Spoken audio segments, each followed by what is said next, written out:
arroz caldo for breakfast.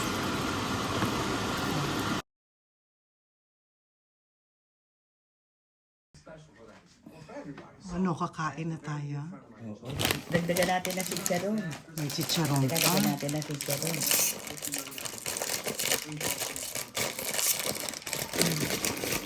May chicharon pa.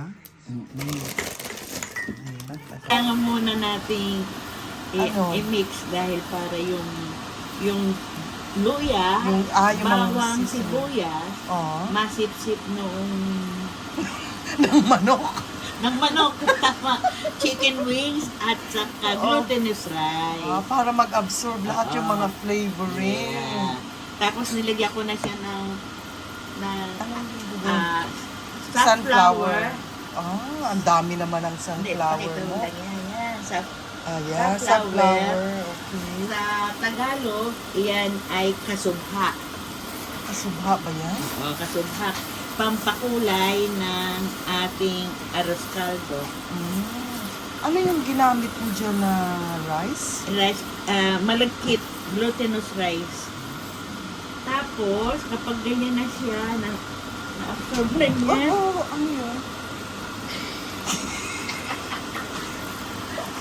lagyan na natin ng kumukulong tubig para hindi tayo mag-intay ng matagal. Tapos palalambutin na yan. Oo, yan na. Isisimmer natin ng mga 10 minutes, pero kinakalan, halo-haluin para hindi manikit sa kaldero yung rice, glutinous rice, saka yung chicken wings. Tapos, nagpapakulo na. Huwag bumitak ka. Pampaswerte. Nagpapakulo na ako ng nilagang itlog. Okay. Sasama natin yan. Nilagyan ko na rin yan ng asin. At lalagyan natin ng pamintang durog.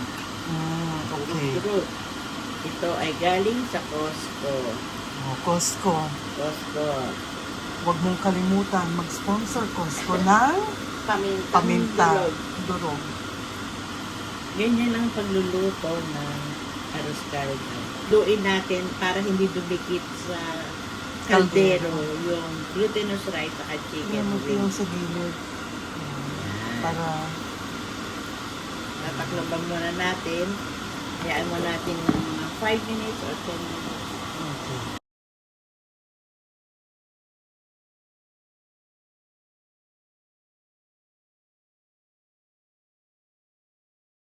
Yan. Ito yung Kangen water. Yan.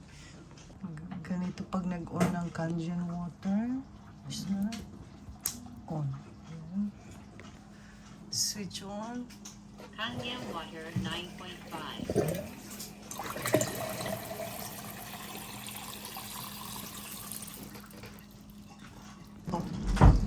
Ito na yung nalutong arroz caldo with chicken and egg. Boiled eggs. Ang sarap. Parang Yan. Kung wala naman silang kung wala naman silang kasubha o safflower, ito yung substitute. Aswete. Aswete by Mamacita. Mamacita. Okay.